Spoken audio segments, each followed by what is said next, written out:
Hello మామాస్, welcome back to my channel. ఈరోజు video వచ్చేసి నేను మిరాయ్ టీజర్ రివ్యూ అనేది ఇవ్వబోతున్నానండి. ఇక వీడియోకి వెళ్ళే ముందు మన ఛానల్ కొత్తగా చూసేవాళ్ళు చాలా సబ్స్క్రైబ్ చేసుకోండి అబ్బా. అలాగే మన పాత వీడియోస్ చూసి నచ్చితే లైక్ చేయండి, షేర్ చేయండి, అలాగే కామెంట్ చేయండి. మిరాయ్ ఆఫ్టర్ హనుమాన్ మూవీ తర్వాత తేజ సజ్జా ఒక పాన్ ఇండియా మూవీ అండి మిరాయ్. కార్తిక్ ఘట్టమైనది అనుకుంటా డైరెక్టర్. ఈ మూవీ టైటిల్ అనౌన్స్ చేసినప్పుడు ప్లస్ గ్లిమ్స్ అనేది వదిలినప్పుడు చిన్న డైరెక్టరే కదా, మేబీ హనుమాన్ అనేది పాన్ ఇండియా మూవీ అనిగా, అందుకని ఇది కూడా పాన్ ఇండియా మూవీ కింద రిలీజ్ చేస్తున్నారేమో అనుకుని చూద్దాం. ఇస్తే రివ్యూ ఇద్దాము, టీజర్ది లేదంటే ట్రైలర్ రివ్యూ ఇస్తే ఇద్దాము, తర్వాత చూసుకుందాంలే అనుకున్నాను. కానీ నిన్న టీజర్ రిలీజ్ చేసి మైండ్ బ్లో చేసినారండి. టీజర్ అయితే నిజంగా హాలీవుడ్ రేంజ్కి ఏ మాత్రం తీసుకోలే అండి, అట్లా ఉంది టీజరు. వేరే లెవెల్ టీజర్ అండి. అసలు చిన్న డైరెక్టరా అన్నట్టు అనిపించింది ఒకేసారి ఆ టీజర్ చూస్తుంటే. ఒక్కొక్కసారి కల్కి వైబ్స్ కూడా వచ్చినాయి, కానీ కల్కి మహాభారతం, ఇది రామాయణము. మేబీ స్టోరీస్ సిమిలర్స్ ఉండొచ్చేమో మనకు తెలియదు, కానీ అది మహాభారతం, ఇది రామాయణము. ఇది ఒక్కటి పాయింట్. దీంట్లో కూడా మనకు అనిపిస్తుంది పాస్ట్, ప్రెజెంట్, ఫ్యూచర్ అన్నీ కనిపిస్తున్నాయి. మేబీ దాని కిందనే రావచ్చేమో. దీని లోపల మంచి మంచి క్యారెక్టర్స్ కూడా ఉన్నాయి, మంచి మంచి కాస్టింగ్ ఉంది. అక్కడ జగపతి బాబు, ఇక్కడ మంచు మనోజ్, ప్లస్ మన తేజ సజ్జా హీరోగా. తెలిసి మూవీ అయితే పక్కా బ్లాక్ బస్టర్ అవుతుంది. సెప్టెంబర్ 5th ఎండింగ్ అంత క్లారిటీగా గుర్తులేదు. మూవీ రిలీజ్ అయితే సెప్టెంబర్లోనే ఉంది, 2025 సెప్టెంబర్లోనే ఉంది.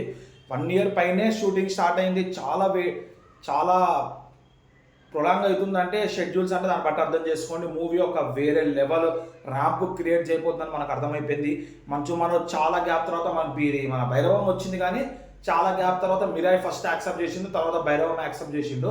మిరాయ్లో విలను మంచు మనోజ్ గారి యాక్టింగ్, ఆయన డైలాగ్ డెలివరీ రియల్గా చూస్తుంటే ఆయన మాడ్యులేట్ చేసుకుని ఇంకో రకంగా మారిండు అన్నట్టే అనిపించింది. ఆయన చేసే డెలివరీ ప్లస్ ఆయన ఫైట్స్ ప్లస్ ఆయన బాడీ, ఆయన గెటప్ అంతా వేరే లెవెల్ ఉందండి.